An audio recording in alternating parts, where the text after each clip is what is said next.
Output layer पे final output मिलेगा आपको कि कौन सी क्लास का है, कैट है, डॉग है, रेट है। ये देखो जैसे कि ये रहा। इसमें लेयर ये है मल्टी लेयर न्यूरल नेटवर्क। इसमें सिंगल लेयर थी ना, इनपुट हिडन एक और आउटपुट बस। एक इनपुट एक हिडन और एक आउटपुट, सिंगल लेयर था। इसमें देखो एक से ज्यादा है इनपुट आउटपुट के अलावा, एक दो तीन। तो ये कैसा हो गया, मल्टी लेयर न्यूरल नेटवर्क। इसको मल्टी ये मल्टी लेयर न्यूरल नेटवर्क हो गया क्योंकि इसमें एक से ज्यादा हुई। तो जो पहली वाली है इनपुट लेयर, यहाँ पे आप इनपुट दोगे इमेज की फॉर्म में, वो पिक्सल में बट जाएगी। फिर उन पिक्सल से कैसे कैसे फीचर निकालने हैं, कैसे लाइन बनानी है, कैसे आईज नोज ईयर्स इन पे काम करना है, फिर से कैसे उनको जोड़ना है, वो वाला काम ये करेगा और फाइनल हमें आउटपुट दे देगा ये। तो ये तीन तरह की लेयर्स है इसमें। इनपुट लेयर जहाँ पे डाटा दोगे, प्रोसेसिंग होगी, कंप्यूटेशन चलेगी, उसको तोड़ने बांटने का काम चलेगा, और फाइनल आउटपुट जहाँ पे मिलेगा वो आउटपुट लेयर। किसी को कोई डाउट यहाँ तक? कोई भी पूछेगा तो क्या बता दोगे न्यूरल नेटवर्क के बारे में अभी तक? न्यूरल नेटवर्क तीन स्टेज में काम करता है, input, hidden layer, output. Input में इमेज देते हैं जो पिक्सल में टूट जाती है, आउटपुट में उसके फीचर्स निकाल प्रोसेस, हिडन लेयर में उसके प्रोसेसिंग करते हैं, और आउटपुट में उसका नाम बता देते हैं कि वो कौन सी क्लास का है। लो नहीं, इनपुट, इनपुट, हिडन और आउटपुट, ये नाम नहीं देंगे। Low level, medium, high layer, ये नहीं। ये तो फीचर्स थे, वो फीचर्स निकालेगी ये लेयर्स।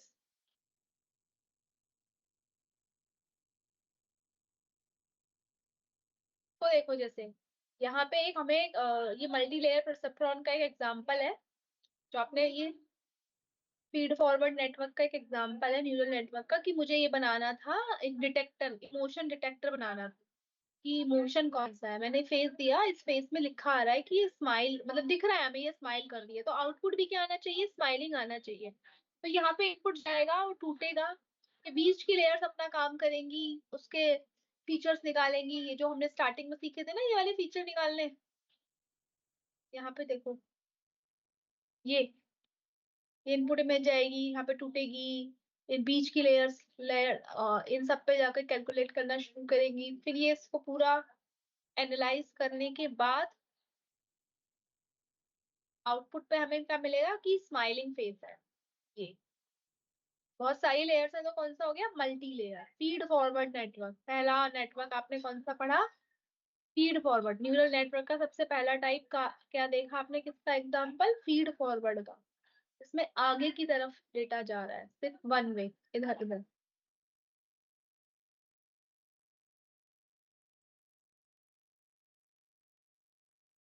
ऐसे मत जोड़ना, ऐसे नहीं जोड़ते इसको।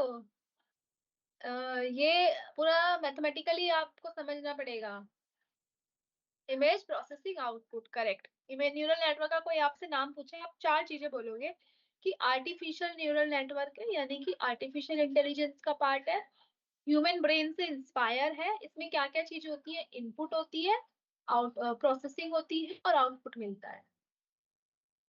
हाँ ये सब सीखेंगे।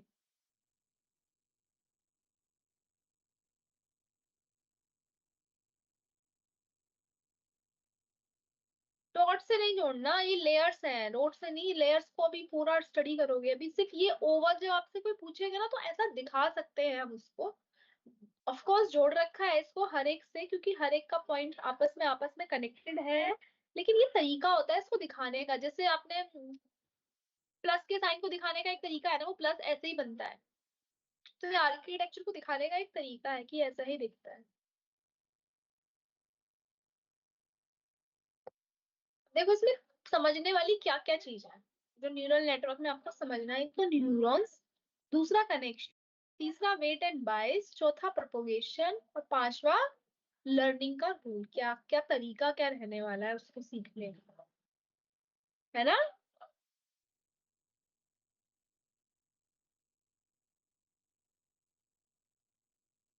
सॉरी एक ना स्लाइड थोड़ी सी मिसप्लेस हो गई है, अब देखो अब तुम्हें समझ में आएगा।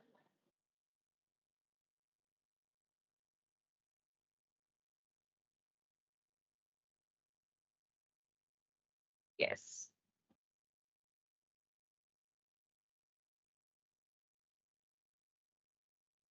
Okay.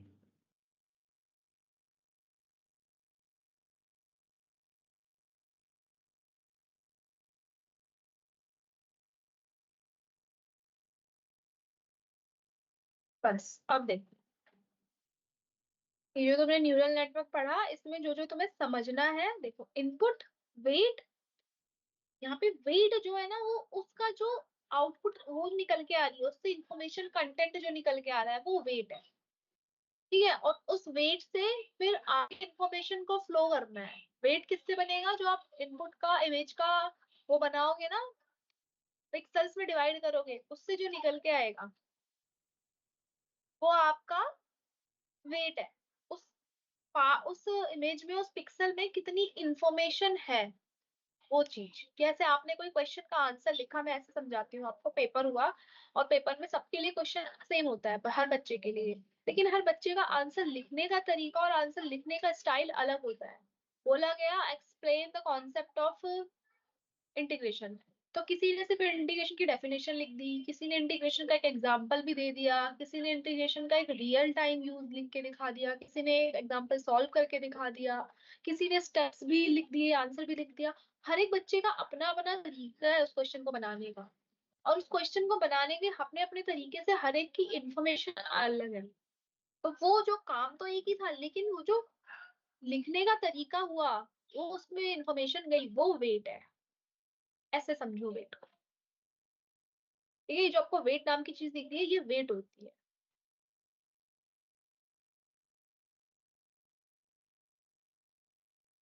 It's just a overview, अभी पूरा पढ़ोगे।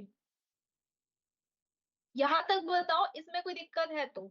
यहाँ तक, ये न्यूरल नेटवर्क क्या होता है, इसमें मैं इसके लिए थोड़ा स्लो भी चल लूंगी, अगर अगली क्लास में भी गए कोई दिक्कत नहीं है, लेकिन आना अच्छे से चाहिए, अदरवाइज वेस्ट है क्लास में। कुछ भी इनपुट लेयर होगी, हिडन लेयर होगी, आउटपुट लेयर होगी। इनपुट में वो इमेज जाएगी और उसमें हम इमेज को पिक्सल्स में ब्रेक डाउन कर देंगे, फिर बीच में उसकी प्रोसेसिंग होगी और आउटपुट मिलेगी। ठीक है, अगर एक से ज्यादा लेयर है, देखो एक से ज्यादा है तो वो मल्टी लेयर हो जाएगा, मल्टी लेयर न्यूरल नेटवर्क हो जाएगा। फिर इसका एक एग्जांपल दिया आपको, इसको मल्टी लेयर को ही हम फीड फॉरवर्ड नेटवर्क कहते हैं। क्या कहते हैं इसको? ही फीड फॉरवर्ड नेटवर्क कहते हैं। मल्टी लेयर का एक एग्जांपल कि इमोशन डिटेक्टर बनाना है, ये इमेज गई टूटी आपस में, और फाइनल आउटपुट क्या मिला हमें कि स्माइलिंग है या नहीं। अभी तक सिर्फ इतना देखा है। और इसमें वेट क्या है? वो लिख, वो सार, वो इंफॉर्मेशन जो हर एक लेयर में हमें मिलेगी। अब यहाँ तक क्लियर है तो आगे चले।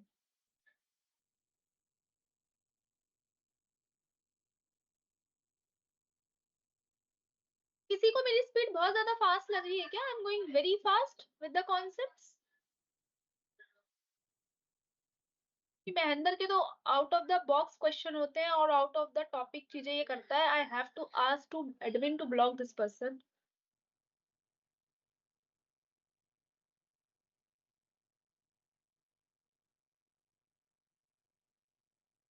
ओके। अब जो कोई मुझसे पूछ रहा था ना अभी बच्चा की ओवरव्यू है, नहीं, अब देखो इस परसेप्ट्रॉन में काम क्या चल रहा है। ये जो एक गोला आपको दिख रहा है ना, इसके अंदर काम कैसे हो रहा है उसको समझो। तो सबसे पहला, सबसे बेसिक न्यूरल नेटवर्क है, उसका नाम है परसेप्ट्रॉन। वो सिर्फ न्यूरल नेटवर्क का नाम बताया गया कि तीन स्टेज थी, इनपुट, हिडन और आउटपुट। उसमें कैसे हो रहा था, और एक उसका एग्जांपल देके ये बताया गया कि ऐसे इनपुट इमेज में जाएगी और आउटपुट एक टैग मिलेगा। अब जो सबसे पहला न्यूरल नेटवर्क है, सबसे बेसिक न्यूरल नेटवर्क है, उसका नाम है परसेप्ट्रॉन। इसको लिख लो, उसका नाम है परसेप्ट्रॉन। ये सबसे बेसिक है, 1957 में आया था, और बाइनरी क्लास के लिए यूज होता है। बाइनरी क्लास मतलब दो प्रॉब्लम होंगी हमारे पास, उसके लिए यूज होता है ये। x1 से लेके xn कितने भी इनपुट हमारे पास हो सकते हैं इसमें, और उन इनपुट से हमारे पास क्या निकल के आएगा? एक वेट, कि उसका कंटेंट कितना है, इस इंफॉर्मेशन में कितनी वैल्यू है, इस इंफॉर्मेशन में क्या है, और इन दोनों को मल्टीप्लाई करके ऐड करना है। ये है हमारा सबमिशन एंड बायस। बायस क्या है? थोड़ा सा प्रायर उस डायरेक्शन दे देना। जैसे मैंने बोला था ना आपको कि मेरे 5 बच्चे फेवरेट है, उन 5 बच्चों को मैंने पूरा क्वेश्चन पेपर बता दिया, तो उनको मैंने बायस कर दिया, उनके लिए मैं बायस हो गई, बाकियों को नहीं बताया। बाइसिंग क्या है? थोड़ा सा फेवरिज्म कर देना, थोड़ा सा आइडिया दे देना कि आपको ऐसे चलना है, ऐसे चलना है, वैसे चलना है। 22 ऐड कर देते हैं। 22 एक यहाँ पे बात करें न्यूमेरिकल परसेप्ट्रॉन की टर्म में, तो ये एक न्यूमेरिकल वैल्यू होती है, न्यूमेरिकल वैल्यू होती है बस। इन दोनों को मल्टीप्लाई देखो, x1 into W1, x2 into W, ये 2 है sorry, x2 into W2, x3 into W3, x4 into W4, इनको आई से लेके m तक, और इसमें 22 को ऐड कर देंगे। फिर इनपुट्स वेट्स, अब सबमिशन हुआ उसका, ठीक है। सबमिशन के बाद एक्टिवेशन फंक्शन लगा। एक्टिवेशन फंक्शन क्या करेगा, क्लास में बांटेगा उसको, कि अगर एक्टिवेशन फंक्शन कैसे लग रहा है, अगर 0 से बड़ा है तो 1 दे, 0 से छोटा है तो 0 दे। और दो क्लास का हो गया ना, 1 और 0 बाइनरी के लिए यूज हो रहा है, तो आउटपुट क्या मिलेगा, या तो 1 मिलेगा या तो 0। अगर वैल्यू ये सारा जोड़ जोड़ के तोड़ ताड़ के सारी वैल्यू 0 से बड़ी आती है तो उसको 1 बताए, 0 से छोटी आती है तो उसको 0 बताए। ये होता है परसेप्ट्रॉन का function, input weight submission activation और आउटपुट। किसी को इसमें दिक्कत है?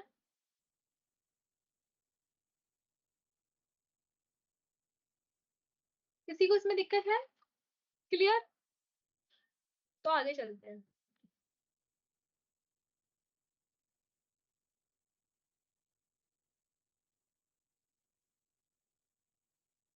हिंदी में भी इसको परसेप्ट्रॉन ही बोलते हैं, ठीक है।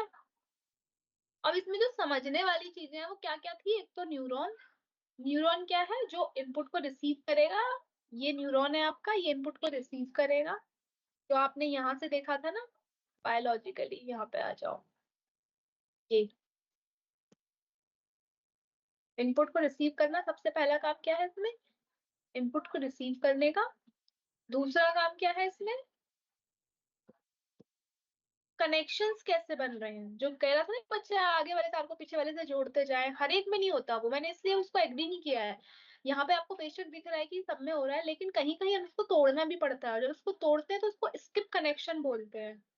तो यस, हर एक डॉट पिछली वाली से कनेक्टेड है सारी लाइन से, लेकिन आप इसको ऐसे बना नहीं सकते, विजुलाइज नहीं कर सकते, पूरा मैथमेटिकली ही चलना पड़ेगा। लेकिन अगला क्या है, कनेक्शन, कि वो लाइनें आपस में कैसे जुड़ी हुई हैं, और उनको जुड़ने का जो तरीका है वो किससे अचीव किया जा रहा है, वेट और बाइस से। ये जो आपस में कनेक्शन जुड़े हुए हैं ये किससे बनते हैं, वेट और बाइस से। फिर वेट और बाइस को समझना है हमें, ये क्या है। वेट और बाइस वो पैरामीटर है जो कनेक्शन को स्ट्रॉन्ग बनाते हैं। कनेक्शन को स्ट्रॉन्ग बनाते हैं, तो कनेक्शन स्ट्रॉन्ग बनने से लर्निंग अच्छी होती है। फिर ये कैसे चलता है, ये प्रोसीजर कैसे चलता है, आगे की तरफ जाता है पीछे की तरफ आता है, जब आगे और जाके सीखता है कुछ चीज, और सीखने के बाद अपने आप को इम्प्रूव करता है, फिर पीछे की तरफ वापस जाता है, उस तरीके को बोलते हैं प्रोपोगेशन फंक्शन। वो मैकेनिज्म जो इन लेयर्स को हेल्प करता है काम करने में, इसको हम डिटेल में पढ़ेंगे अब एक एक चीज को। वो मैकेनिज्म जिसको समझने में हेल्प करता है कि कैसे काम कर रहा है आगे, उसको प्रोपोगेशन फंक्शन बोलते हैं। और किस रूल से चल रहा है, कैसे अपने वेट और बायस को एडजस्ट कर रहा है ताकि एक्यूरेसी अच्छी आए। ओके, ये 5 चीजें हैं। तो पहला है वेट की इक्वेशन कैसी होती है परसेप्ट्रॉन में, x1 W1 plus x2 W2, submission कर देंगे जितने भी इनपुट्स होंगे, प्लस xn W1 और प्लस बायस। तो क्या बना, सबमिशन ऑफ x इंटू डब्ल्यू प्लस बायस। और फिर क्या लगा देते हैं इस पे, एक्टिवेशन फंक्शन, कि 0 से बड़ा है तो 1 आए, 0 से छोटा अदरवाइज 0 आए। तो वो डिफरेंट डिफरेंट एक्टिवेशन फंक्शन होते हैं, ये भी देखे आपने यहाँ पे स्टार्टिंग में। देखो कि आउटपुट कैसे दे रहा था, सीखे थे ना स्टार्टिंग में, अभी दोबारा भी देख लेना। इससे कैलकुलेट होके वो आंसर आता है। और मैंने जो आपको बोला कि जब ये सीखेगा यहाँ पे और लॉस कैलकुलेट करेगा, कि देखेगा कितना लॉस आया, फिर से जाके दोबारा सीखेगा, तो ये अपने वेट और बायस को चेंज करेगा, अपडेट करेगा। तो जो पुराना वाला होता है वो कैसे अपडेट होता है, नया वेट जो बनता है पुराने वाले वेट में, जिस भी स्टेप पे, मान लो सेकंड स्टेप पे है और पहले सेकंड स्टेप पे आ गया, तो पहले वाले पे जो था x1 और y, उसके हिसाब से प्लस मल्टीप्लाई करके नया वेट बनेगा। सेम बायस, जो पुराना बायस था वो अगले स्टेज में ऐड हो जाएगा उसमें।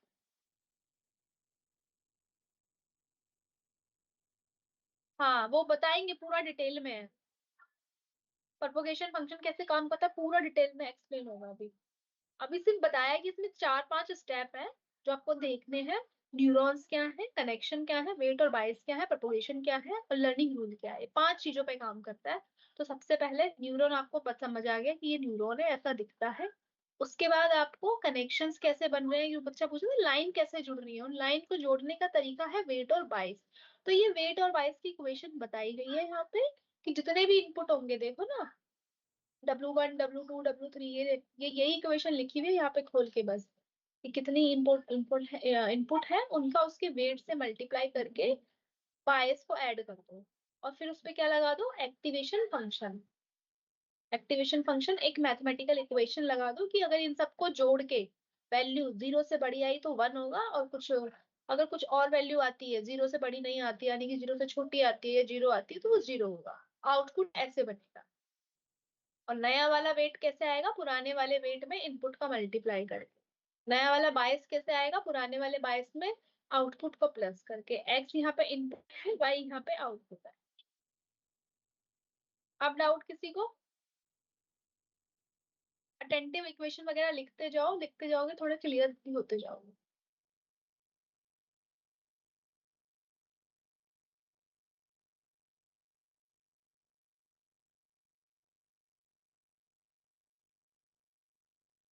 नो डाउट, चले आगे।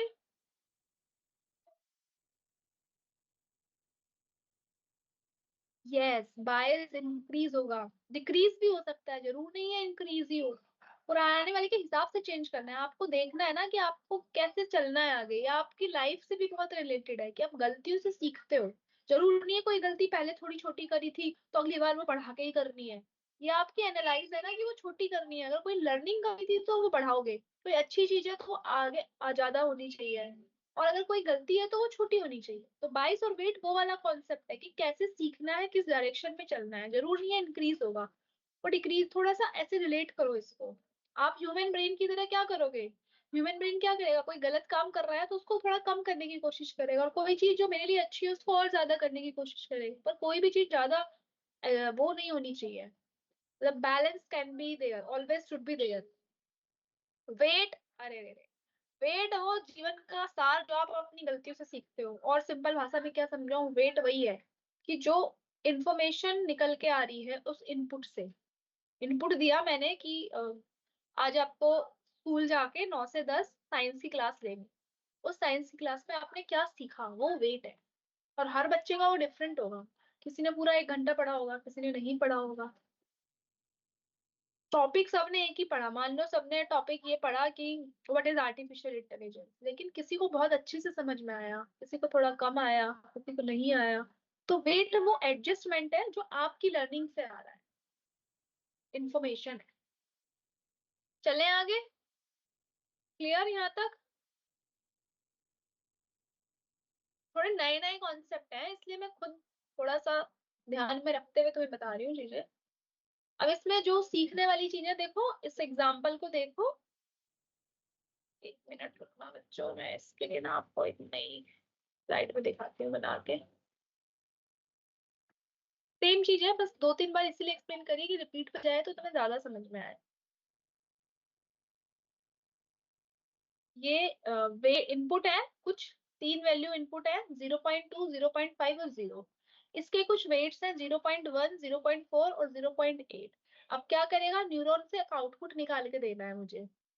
स्टेप ये लगाया हुआ है यहाँ पे, एक्टिवेशन। इनको सम करेगा पहले तो मल्टीप्लाई करके, 0.2 इंटू 0.1 करके देखो वैल्यू क्या आ रही है, इन तीनों की मल्टीप्लाई और plus add. 0.1, 0.2 into 0.1, 0.5 into 0.4, 0 into 0.8, तो कितना बना, 0.22।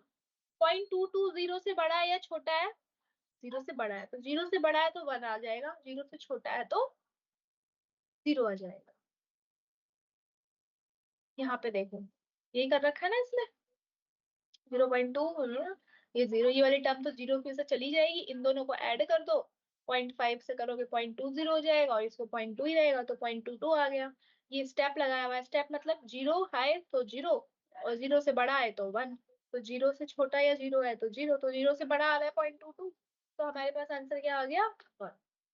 ऐसे काम करेगा। क्या क्या चीजें इसमें समझने वाली, इनपुट के फीचर, क्या क्या इनपुट दिया हमने, क्या क्या वेट थे। वेट एक न्यूमेरिकल वैल्यू है, समझ में आई, एक न्यूमेरिकल क्वांटिटी है जो आपकी इनपुट से उसका इंफॉर्मेशन कंटेंट निकाल दिया, फिर सबमिशन कर दिया इनको लीनियरली, मल्टीप्लाई करके लीनियर सबमिशन कर दिया, इन दोनों को मल्टीप्लाई कर दिया और इनको सब ऐड कर दिया, फिर एक्टिवेशन फंक्शन लगा दिया कि क्या होगी वैल्यू, 0 होगी या 1 होगी, उसके हिसाब से आउटपुट निकल के आया। इसमें हमने देखो बायस नहीं डाला था, है ना, हम चाहते तो इसमें कुछ बायस भी डाल सकते थे।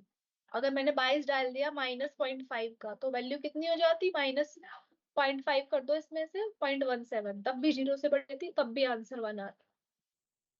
और ये किस तरीके से इसने सीखा, उसको बोलते हैं परसेप्ट्रॉन रूल। क्या बोलते हैं उसको, परसेप्ट्रॉन रूल। कोई डाउट यहाँ तक, थोड़ा थोड़ा लॉजिक गेट जैसा।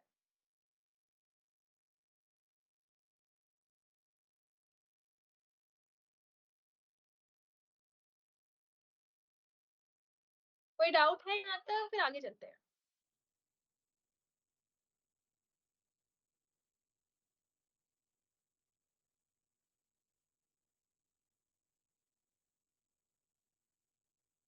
वो तो वैल्यू है, कुछ भी हो सकती है, why is 0.8 there, this is can be anything, this is a stupid question। ये एक न्यूमेरिकल वैल्यू है, it could be anything।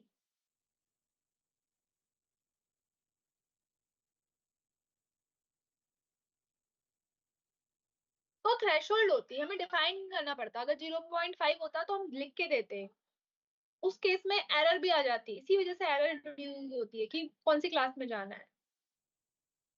अगर हम इसको बराबर इज इक्वल्स टू लिख के देते कि if it is equals to 0.5 less than 0, तो कहाँ पे जाए, वो इक्वल्स टू वाली कंडीशन देनी पड़ती। अब है वेट और बायस क्या है। तो वेट क्या है, इन कनेक्शन के स्ट्रॉन्ग स्ट्रेंथ जो बताएगा वो वेट है, इनपुट का कितना इन्फ्लुएंस आएगा आउटपुट पे वो वेट है, कितनी इंपॉर्टेंस है हर एक इनपुट की मॉडल में वो वेट है। देखो समझो अब यहाँ से क्या कह रहा है ये, क्या क्या है ये, कि स्ट्रेंथ कैसी है, कितना इन्फ्लुएंस होने वाला है इनपुट, और हर एक इनपुट की कितनी वैल्यू है।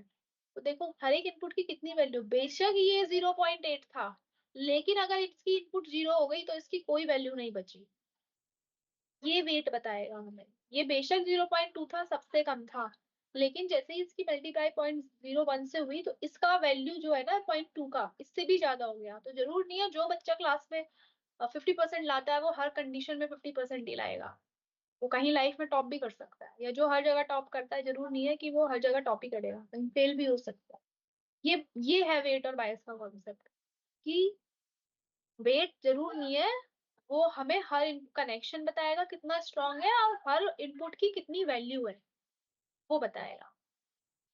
और बायस क्या है, एक एडिशनल इनपुट जो हमने दे दिया अगली लेयर में, और जो हमें ये बताएगा कि किस तरीके से किस डायरेक्शन में चलना है। ऑफसेट, थोड़ा सा मोटिवेट कर देना किसी को कि ऐसे पढ़ो ऐसे हो जाएगा, ऐसे करो इस डायरेक्शन में ऐसे चलो ये होता है। और ये कैसे काम करते हैं, ये एडजस्ट करते हैं अपने आप को हर लेवल पे, हर स्ट्रेस पे, हर स्टेप पे जाके, कि कहाँ ज्यादा, कहीं ज्यादा तो नहीं सीख लिया, ज्यादा सीखना भी सही नहीं है ना, फिर बैक ट्रेस करना है। गलती ज्यादा नहीं सीखनी है, अच्छाई ज्यादा सीखनी है, जैसे लाइफ में तो ऐसे ही ये है कि बैलेंस करते हुए चलना है एक दूसरे को। Okay, this is the concept of weight and bias, clear हुआ।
ओके, वेट्स और बायस क्लियर हुए।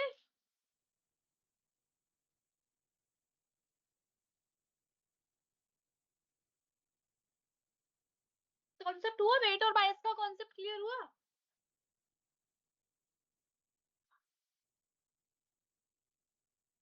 बता दो, एक बार स्क्रीन में भी कुछ इशू आ रहा है।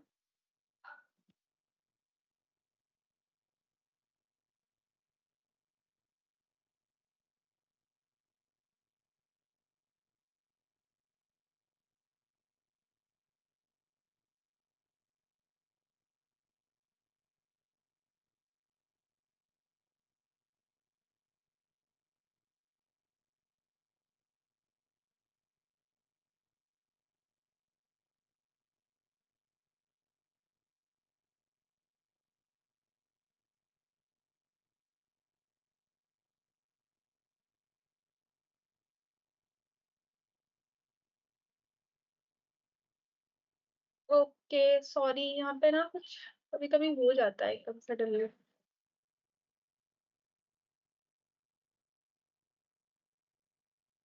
तो वेट एंड बायस क्लियर सबको। एक एग्जांपल भी देख लिया, एक और एग्जांपल है, करो जरा। एक एग्जांपल है कि हमें क्लासिफाई करना है ये फ्रूट एप्पल है या नहीं है। ठीक है, ये क्वेश्चन पढ़ो। और उसकी हमें दो फीचर दे रखे हैं कि एक तो इनपुट वन दे रखा है, उसका 50 ग्राम का वेट है। और दूसरा इनपुट दे रखा है उसका कलर, और कलर की वैल्यू दे रखी है 0.9। अगर 0.9 है तो इसका मतलब वो रेड कलर होगा। ऐसे कुछ स्केल है जिन्होंने अपना डिफाइन कर रखा है। ठीक है, तो इनपुट क्या बना 150 इंटू 0.9, और वेट क्या बना 0.2। ये वेट है इनपुट जो गिवन है हमें ऑलरेडी, 0.5 और 1। 22 है इसमें 1.5। तो इक्वेशन कैसी बनेगी इसकी, ऐसी बनेगी ना। पहला इनपुट क्या है 150, और पहला वेट क्या है 0.5। 150 इंटू 0.5, कलर है 0.9 इंटू 1, प्लस 22 भी होगा, 22 ऐड करते हैं ना इक्वेशन के हिसाब से 1.5। वैल्यू कितनी निकल के आई इसकी 76.4। और हमने माना कि एक्टिवेशन फंक्शन की जो थ्रेशोल्ड थी वो थी हमारी 75, कि अगर मतलब 75 से ज्यादा बड़ी वैल्यू है तो वो 1 होगा, अगर 75 से छोटी वैल्यू है तो वो 0 होगा। तो ये 75 से तो बड़ी है, बड़ी है तो आउटपुट कैसा आएगा 1, या 1 मतलब कि वो एप्पल है। क्लियर ये क्वेश्चन डाउट, ये न्यूमेरिकल अप्रोच। ठीक। हम्म। अब तीसरा स्टेप जो था इसमें आपको जो ध्यान में रखना है वो क्या है कि ये काम कैसे करता है। फॉरवर्ड बैकवर्ड कोई बच्चा पूछ रहा था अभी, फॉरवर्ड बैकवर्ड कैसे होगा। मान लो बहुत सारे इनपुट्स हैं इसमें, दो इनपुट हैं इसमें और बहुत सारी लेयर्स हैं बीच में। तो ये कैसे काम करेगा, ये आगे की तरफ सीखता हुआ जाएगा। पहली इटरेशन क्या होती है, इपॉक, कि कितनी बार इसको चलना है। ये हम डिफाइन करेंगे जब मॉडल बनाएंगे ना, हम अपने हाथ से लिखेंगे कि 10 बार सीखना है, 50 बार सीखना है, कितनी बार चलना है उसको। जैसे आपको एक क्लास में कितनी बार पढ़ना है, मतलब अगर 1 साल का पीरियड होता है, कोई फेल हो गया तो 2 बार भी पढ़नी पड़ेगी वही सेम क्लास। समझ रहे हो कि कितनी इटरेशन होंगी, कितनी चालें चलनी है इसको। ठीक है, तो वो इपॉक्स है। और ये कैसे काम करेगा कि जब ये आगे की तरफ जा रहा है सीखता हुआ, ये जो परसेप्ट्रॉन का फंक्शन है कैसे काम करेगा, जब ये आगे की तरफ जा रहा है ना सीखता हुआ, तो उसको बोलते हैं फॉरवर्ड प्रोपोगेशन। क्या बोलते हैं उसको, फॉरवर्ड प्रोपोगेशन। इसने यहाँ से निकाला, वेट कैलकुलेट किया, फिर वो वेट को आगे पहुंचाया एक्टिवेशन फंक्शन फंक्शन लगा के, फिर और आगे पहुंचाया, हर लेयर पे उसको एक्टिवेशन फंक्शन मिलेगा। ये देख लिया ना आपने क्या होता है इसके अंदर। ये जो गोला होता है इसके अंदर वेट और बायस कैलकुलेट होके उस पे सबमिशन होके एक्टिवेशन फंक्शन लग रहा होता है। तो ये आपको हर लेयर पे मिल रहा होगा ये वाला काम। हर लेयर पे करते करते फिर ये फाइनल पहुंचेगा। जब हम इन सबको हम अपने हाथ से लिखते हैं कि हमें कितने न्यूरॉन्स चाहिए हर लेयर में, जब प्रैक्टिकल करेंगे और समझ में आएगा। फिर फाइनल एंड में आएगा। एंड में आने के बाद कुछ वाई की बनाएगा, जैसे यहाँ पे आई थी 1। अगर 1 नहीं आके वैल्यू कोई 0.5 0.6 ऐसी वैल्यू आ जाती, तो एक्चुअल वैल्यू को और प्रिडिक्टेड वैल्यू को माइनस करके लॉस निकालना, और उस लॉस को निकालने के हिसाब से वापस से जाके सीखता, कहता और बढ़ाओ। कम मार्क्स आए हैं तुम्हारे, और अच्छा इंप्रूव करो। ठीक है, तो ये और अपने आप को फिर अपडेट करता, और ये किससे करता, लॉस फंक्शन से और ऑप्टिमाइजर से, ये भी सीखोगे, आज ही सीखोगे। तो अपने आप को इम्प्रूव करता वेट और बाइस। इस प्रोसेस को बोलते हैं जब एक ऐसे जाके पूरा ऐसे पीछे जाता है आगे की तरफ जाके, फिर ऐसे पूरा बैक जाता है, इसको बोलते हैं एक इपॉक। ये होती है आपकी एक इपॉक। आगे वाले प्रोसेस को बोलते हैं फॉरवर्ड प्रोपोगेशन, पीछे वाले प्रोसेस को बोलते हैं backward propagation.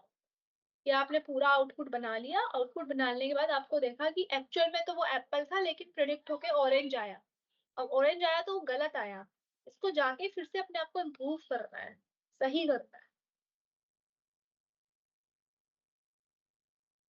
Iteration means loop, yes, epochs. Doubt है इस पे कोई, इस वाली स्लाइड पे पर्टिकुलर, क्योंकि आगे की क्लास और थोड़ी सी इंटेंस जाने वाली है। 15-20 मिनट का लेक्चर और बचा है, ढंग से देख लो। बताओ जल्दी बताओ, क्लियर है कि नहीं है, रिपीट चीज कुछ करना है कुछ किसी स्टेप में। इटरेशन वो स्टेप्स की, ये कितनी बार चलेगा, कि एक बार इसने इनपुट निकाला, वेट निकाला, बाइस निकाला, उसको कैलकुलेट किया, फिर आगे की लेयर में डाला, ये मल्टी लेयर है ना, आगे की लेयर में डाला, फिर वो आगे की लेयर में डाला, फिर फाइनल आउटपुट पे आया। आउटपुट पे आने के बाद पता चला एक्चुअल में इसने यहाँ पे ऑरेंज और एप्पल दिए थे, इसने एप्पल को ऑरेंज बता दिया, ऑरेंज को एप्पल बता दिया, उल्टा गलत बता दिया। तो उसको लॉस निकाला फिर उसका, कि कितना लॉस आया। ये लॉस निकालना सीखा था ना शुरू में, मीन स्क्वायर एरर, याद करो। उससे लॉस निकाल के इसको पता चला अरे तो बहुत डिफरेंस आ रहा है, तो इसने कहा नहीं, इम्प्रूव होना है, ये वापस से गया और इसने अपने आप को अपडेट किया, दोबारा सीखना शुरू किया, दोबारा पढ़, बैक आने के बाद जैसे पढ़ते हैं ना, बैक आ गई तो पढ़ना ही पड़ेगा, अदरवाइज इम्प्रूव नहीं हुआ। तो फिर से इसने खुद को पढ़ा, पढ़ के फिर से इसने खुद से सीखा दोबारा, फिर ये आया। तो ये जो पूरा प्रोसेस एक ऐसे हो गया आगे जाके पीछे जाने का, और फिर आउटपुट आया, वो है इपॉक, वो है इटरेशन। पीछे जाने का प्रोसेस, जब आप ऐसे जा रहे हो ना, अपने आप को अपडेट करने के लिए, यहाँ पे कुछ एरर आया, उस एरर को इम्प्रूव करने के लिए, मान लो 50% एरर आ गया तो बहुत ज्यादा आ गया, उसको इम्प्रूव करने के लिए जो बैक ट्रेस कर रहे हो, अपने वेट और बायस को अपडेट करने का प्रोसेस, वो बैक प्रोपगेशन है। ऑप्टिमाइजर वो तरीका है जिससे वेट और बायस आगे पीछे होंगे, वो पूरा देखोगे अभी, पूरा एक्सप्लेन है। क्लियर, चले आगे। ऑप्टिमाइजर एक तरीका है जिससे वेट और बायस की वैल्यू छोटी बड़ी होगी। ओके,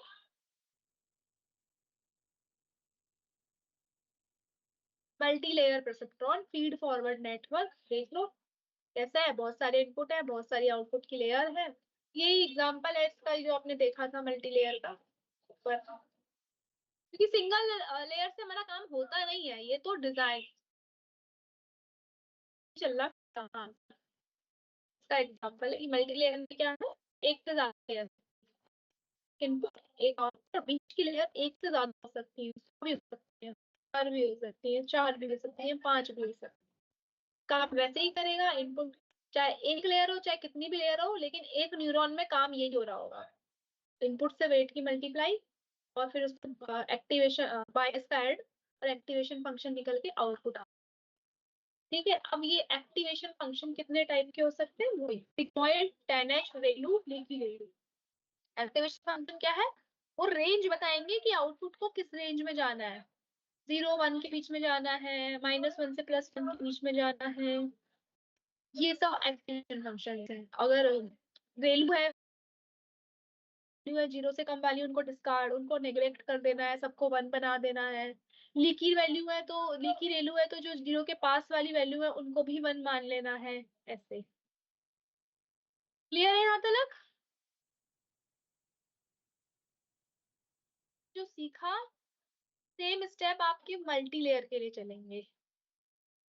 जो बच्चा पूछ रहा था ना यहाँ पे कि मैम ये ऑप्टिमाइजर क्या है, लॉस फंक्शन क्या है, अब इनको थोड़ा और डिटेल में स्टडी करना है हमें, वर्किंग कैसे होगी मल्टी लेयर परसेप्ट्रॉन की। सिंगल लेयर परसेप्ट्रॉन में देख लिया, एक ही स्टेप में काम चल रहा था, इसमें आपके पास आपने और दो कौन सी टर्म देखी, फॉरवर्ड प्रोपगेशन, बैकवर्ड प्रोपगेशन। एक अपने टर्म देखी लॉस, ये देखा ना आपने इसमें कि forward propagation, backward propagation, loss function, optimiser, ये क्या है? तो ये 4 स्टेप में काम करता है। पहला फॉरवर्ड प्रोपोगेशन, दूसरा लॉस, लॉस के बाद बैकवर्ड पे जाएगा और फिर ऑप्टिमाइजेशन पे जाएगा। आ रहा है ना समझ में? पहले आगे की तरफ गया, अच्छा फिर इसने क्या निकाला, फिर इसने हमारा लॉस निकाला, सेकंड में लॉस निकाला, लॉस के बाद पीछे की तरफ जाके अपडेट करने का काम शुरू किया, बैकवर्ड प्रोपोगेट हुआ, पीछे गया, फिर ऑप्टिमाइज हुआ। तो फॉरवर्ड प्रोपोगेशन में कौन कौन काम करता है? वेटेड सम और एक्टिवेशन फंक्शन। यही कर रहे थे ना, इसको प्लस करते जा रहे थे इनपुट से और एक्टिवेशन फंक्शन लगाते जा रहे थे। लॉस में क्या होगा? एक्चुअल आउटपुट और प्रिडिक्टेड आउटपुट का डिफरेंस निकालेंगे। बैक प्रोपोगेशन में क्या करेंगे? लॉस को कम करेंगे, वेट और बायस को अपडेट करके। और ऑप्टिमाइजर क्या करेगा? इटीरेट करेगा उसको जब तक लॉस बिल्कुल जीरो ना हो जाए, मतलब जितना कम ना हो जाए वहां तक चलते रहना है उसको, उतनी बार इपॉक चलेगा। समझ में आया? वो डिपेंड करेगा प्रॉब्लम पे। अगर बाइनरी प्रॉब्लम है तो सिग्मॉइड ले लेंगे, और एक से ज्यादा कंटिन्यूअस प्रॉब्लम है तो रेलू ले लेंगे। यहाँ तक क्लियर है? चले आगे।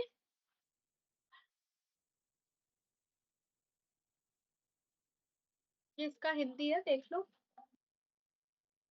ये दोनों में स्टेप सेम थे। अब सबसे पहला कौन सा काम था? Forward propagation. सबसे पहला स्टेप है फॉरवर्ड।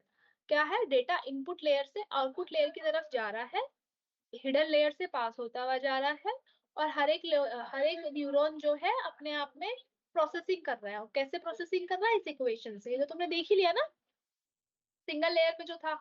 मल्टी लेयर में भी वो काम सेम है कि इनपुट से आउटपुट की तरफ जा रहा है, इनपुट और वेट की आपस में मल्टीप्लाई हो रही है और उसके ऊपर एक्टिवेशन फंक्शन लग रहा है। यही देखा था ना यहाँ पे, सेम स्टेप है ये फॉरवर्ड प्रोपोगेशन।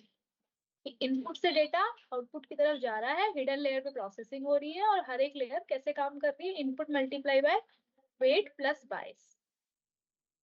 ठीक है। और सेकंड उसमें क्या लग रहा है? सेकंड स्टेप क्या हो रहा है फॉरवर्ड प्रोपोगेशन में? सिग्मा वो लग रहा है एक्टिवेशन फंक्शन। एक्टिवेशन फंक्शन क्या कर रहा है? उसका नॉन लीनियरिटी ऐड कर रहा है कि सिर्फ उसको हैंड को दिखाना है तो ऐसे ही ना, वो ऐसे भी रिकॉग्नाइज करे ऐसे भी करे, उसमें डायमेंशन ऐड कर रहा है। ठीक। हिंदी का देख लो, किसी को देखना है? स्टेप्स 4 हैं, चारों को देखते हुए चलेंगे हम।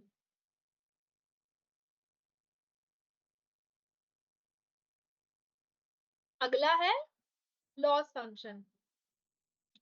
लॉस फंक्शन सेकंड, आपने फॉरवर्ड प्रोपोगेशन देख लिया। फॉरवर्ड प्रोपोगेशन पे इसने आउटपुट बनाया, आउटपुट बनाने के बाद हमें क्या चाहिए? हानि भी तो निकालनी है कि भाई कितना आया लॉस एक्चुअल में, और फाइनल में कितना आया। तो जब हमारा काम, नेक्स्ट स्टेप क्या है? जब आउटपुट निकल गया, फॉरवर्ड प्रोपोगेशन ने आउटपुट बना के दे दिया, अब उस आउटपुट को चेक करना है क्या वो सही है या नहीं। अगर वो नहीं है तो कितना गलत है। तो वो एरर कैलकुलेट करने का जो तरीका है वो कौन करता है? लॉस फंक्शन करता है। अब ये अलग अलग तरह के लॉस फंक्शन हैं। हमें सिर्फ इतना, आपने ये वाला देखो सीखा था क्लास में, एमएससी मीन स्क्वायर एरर सीखा था ना। 1/n-1/n y-y actual value minus predicted value का स्क्वायर लेते थे। तो ये बाइनरी क्रॉस एंट्रोपी है, ये दूसरा फंक्शन है। उसका फॉर्मूला ये होता है 1/n y(i), कितनी y की वैल्यूज है, लॉग ले लेते हैं, फिर इसका हेड, फिर 1 - y log 1 - y है। ये फॉर्मूलेज हैं, ये आपको नहीं पढ़ने नहीं सीखने, मतलब आपको पता होना चाहिए कौन सा कहाँ यूज हो रहा है। इसकी जो मैथ्स है वो सारा का सारा आपके डेवलपर ने करके डाल दिया है, आप तो सिर्फ इसका नाम लिखोगे कोड में और वो होके आ जाएगा। तो लॉस फंक्शन क्या करेगा? जब फॉरवर्ड होके आउटपुट मिल गया, फॉरवर्ड प्रोपोगेशन के बाद उसका लॉस कैलकुलेट करेगा। कैलकुलेट करने के बहुत सारे तरीके हैं, वो भी मैं आपको दिखाती हूँ अभी। तो हमारा काम क्या है? लॉस निकालना, कि एक्चुअल वैल्यूज में से प्रेडिक्टेड वैल्यू कितनी चेंज आई है।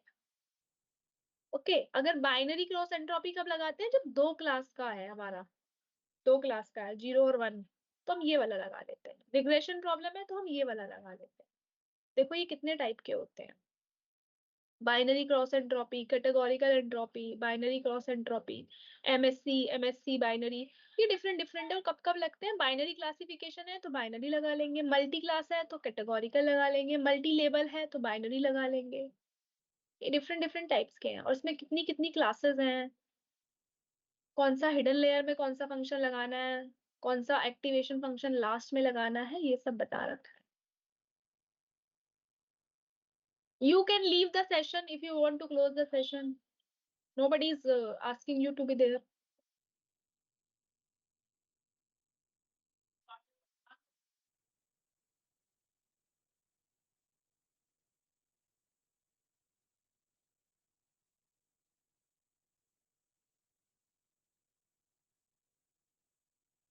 वर्ड है बैक, थोड़ा सा ध्यान से समझ लो, नहीं समझोगे तो समझ नहीं आएगा और अभी है काम समझने को। शांति से 10 मिनट और लो इसको। कभी कभी हमने क्लास जल्दी भी छोड़ी है, आज थोड़ा लेट हो जाएगी, क्या दिक्कत है। 10 मिनट, अभी तो हम वैसे भी टाइम लाइन में है। अगला स्टेप है step 3, backward propagation. Backward propagation का क्या है कि ये लॉस जो निकाला, अब इसको कम करने का जो तरीका है उसको कहाँ से अचीव करते हैं, बैकवर्ड प्रोपोगेशन से। और बैकवर्ड प्रोपोगेशन में क्या होंगे, 3 स्टेप, ग्रेडियंट, एरर और ग्रेडियंट डिसेंट। ग्रेडियंट कैलकुलेशन क्या है कि किस तरफ चलना है, वो आपका ग्रेडियंट डिसेंट बताएगा। ग्रेडियंट किस डायरेक्शन में, देखो इससे क्लियर होगा।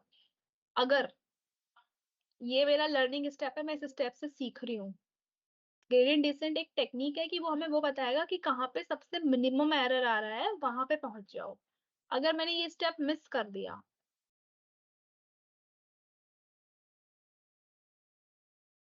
अगर ये स्टेप मैंने मिस कर दिया ना और मैं सीधा इसको स्किप करके यहाँ पहुंच गई, तो ये वाला एरर मिस, ये वाला पॉइंट मिस हो जाएगा और ये फिर कभी भी यहाँ पे नहीं आएगा, एरर जीरो नहीं होगा। तो ग्रेडियंट डिसेंट क्या है, हमें वेट को कैसे अपडेट करना है, किस डायरेक्शन में चलना है, इधर ही चलना है, ऐसे ना इधर चलने शुरू हो गए या इधर चलने शुरू हो गए, हमें जीरो की तरफ अप्रोच होता है। तो ये कौन सी टेक्निक बताती है बैक प्रोपोगेशन में, ग्रेडियंट कैलकुलेशन।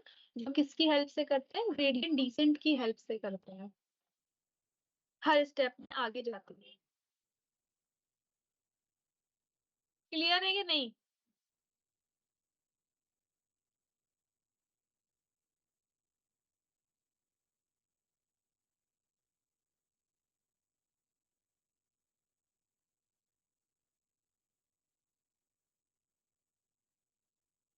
4:30 एंड हो जाएगा सेशन, 10 मिनट की क्लास बची है, नहीं पढ़नी तो चले जाओ।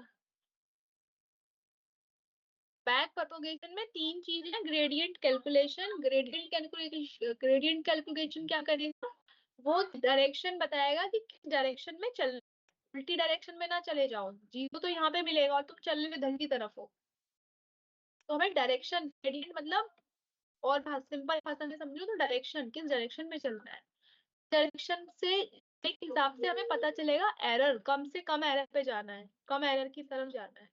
ठीक है, और ये किससे अचीव होगा, इस तरीके से ग्रेडियंट डिसेंट नाम का एक टेक्निक होती है जो कि हमें लोएस्ट वैल्यू को पता करके बताएगी एरर कहाँ पे सबसे लोएस्ट होगा। तो जहाँ पे सबसे लोएस्ट होगा वहां पे हमारा बैक प्रोपोगेशन का तरीका लग के, ये तीनों स्टेप मिलके बैक प्रोपोगेशन बनाते हैं। वहां पे हमारे वेट और बायस अपने आप को ऐसे ऑप्टिमाइज कर लेंगे कि एरर कम से कम दें। एरर जितना कम होगा एक्यूरेसी उतनी ज्यादा होगी, जितनी एक्यूरेसी ज्यादा होगी मॉडल उतना अच्छा होगा। इससे समझने की कोशिश करो कि हमें इस डायरेक्शन में चलना है, यहाँ पे जीरो है, मिनिमम आना चाहिए हमारा एरर। तो हमें अपने आप को अपडेट करता रहेगा, weight new, weight old minus alpha. Alpha क्या है, वो रेट, जिस स्टेप से ही चल रहा है। अल्फा क्या है, ये स्टेप का साइज, किस स्टेप से चल रहा है, और उसका डेरिवेटिव ले लेना, पुराने वाले लॉस का डेरिवेटिव ले लेना, इसीलिए इसको ग्रेडियंट डिसेंट भी बोलते हैं, ग्रेडियंट में डेरिवेटिव लेते हैं। क्लियर है ये ग्रेडियंट डिसेंट। अगर ध्यान से देखो तो माइनस हो रहा है, तो डिक्रीज हो रहा है वेट, इंक्रीज किसने बोला।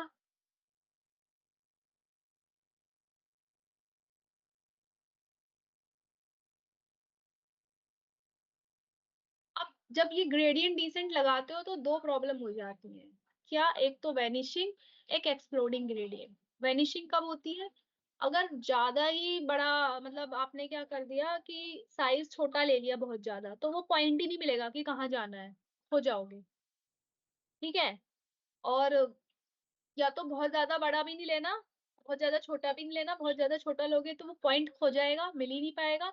और एक्सप्लोडिंग ग्रेडियंट ले लिया अगर आपने, तो तो भी वो पॉइंट खो जाएगा। ज्यादा छोटा लोगे तो वैनिशिंग ग्रेडियंट, ज्यादा बड़ा लोगे तो एक्सप्लोडिंग ग्रेडियंट। ये जो आपका वैल्यू है ना लर्निंग रेट का, ये जो स्टेप साइज है, अगर ये बहुत ज्यादा छोटा ले लोगे तो हमारा क्या हो जाएगा, बैक प्रोपोगेशन के टाइम पे वो पॉइंट खो जाएगा जहां पे एरर 0 आ रहा था। तो ये होती है वैनिशिंग ग्रेडियंट। और अगर ज्यादा बड़ा ले लिया, ये जो स्टेप का साइज है, लर्निंग रेट का साइज है, ज्यादा बड़ा ले लिया, तो वो अलग ही डायरेक्शन में चला जाएगा और उसको मिलेगा ही नहीं कि भाई कहाँ पे 0 बनना है, उसको पता ही नहीं चलेगा। दोनों ही केस में दिक्कत है। तो हमें उसको ऐसे सेलेक्ट करते हुए चलना है कि हमारा 0 ना आए। ठीक है। देखो ऐसे ऐसे ऐसे बहकता हुआ ना चले, वो आगे पीछे एक डायरेक्शन में ही चले जहाँ पे 0 आए। और लास्ट आपका फंक्शन होता है ऑप्टिमाइजेशन। ऑप्टिमाइजेशन मतलब जब ये बैक प्रोपोगेट करेगा ना, पीछे जाके सीखना शुरू करेगा, बैक डायरेक्शन में जाके वेट और उसको ऑप्टिमाइज करेगा, तो वो किस तरीके, किस मेथड से करेगा, कौन सा ऐसा मॉड्यूल है, उसको बोलते हैं ऑप्टिमाइजेशन। वेट और बायस के तरीके को बैलेंस करने का जो तरीका है वो ऑप्टिमाइजेशन है। ये कुछ ऑप्टिमाइजेशन के नाम है। Stochastic gradient, descent, Adam optimiser, सबसे बेस्ट एडम है। इनका पूरा मैथमेटिकल कॉन्सेप्ट है, उस पर पढ़ने बैठे तो वो अलग ही चीज है, लेकिन आपको सिर्फ नाम के लिए बताया जा रहा है कि एडम सबसे बेस्ट काम करता है। अब एडम सबसे बेस्ट काम कैसे करता है, एक वो देख लो बस। जब मैं चाहती हूँ कि मुझे यहाँ पे मिले एरर 0, ग्रेडियंट डिसेंट हमें क्या बता रहा था, किस डायरेक्शन में चलना है। ठीक है। डायरेक्शन में चलने के साथ साथ वो ऐसे हिलता हुआ ना चले, ऐसे आगे पीछे ऐसे ना चले, समझ रहे हो, ऐसे ऐसे ना चले कि हाँ भाई पहुंच तो गया पर ऐसे खूब हिलता डुलता आया नहीं। उसको एक तरीके से चलना है, कन्वर्स करना है, अप्रोच करना है। तो उसको वो ग्रेडियंट फॉलो करनी है, वो दिशा फॉलो करनी है जिसमें वो कम से कम टाइम लगाए, कम से कम ऑसिलेट मतलब हिले झुले ना। ऑप्टिमाइजर क्या करे, हिले झुले ना, और सबसे मिनिमम पॉइंट पे चला जाए, कम हिल झुल के, कम मेहनत में, कम स्टेप साइज से। ग्रेडियंट भी सेट्स पे लगा सकते हैं, फ्लेक्सिबल है, हर तरह की प्रॉब्लम सॉल्व कर सकते हैं। और इसमें रिसेंट में बहुत ज्यादा काम चल रहा है। डिसएडवांटेज फिर से वही है, बहुत महंगे हार्डवेयर लगते हैं, ज्यादा डेटा चाहिए होता है, इंटरप्ट करना मुश्किल है, ओवरफिटिंग है और ब्लैक बॉक्स नेचर है। होमवर्क आपको ये है कि डीप लर्निंग और मशीन लर्निंग में डिफरेंस क्या है ये बता देना। न्यूरल नेटवर्क क्या होता है वो उसको एक फिगर बना के एक्सप्लेन कर देना। मल्टी लेयर परसेप्ट्रॉन के जो स्टेप्स आपने चारों सीखे, इन चारों स्टेप्स को डिटेल में लिखना, बड़ा क्वेश्चन है ये। बैक प्रोपोगेशन बता देना, और ग्रेडियंट डिसेंट क्या होता है और ऑप्टिमाइजर क्या होता है वो बता देना।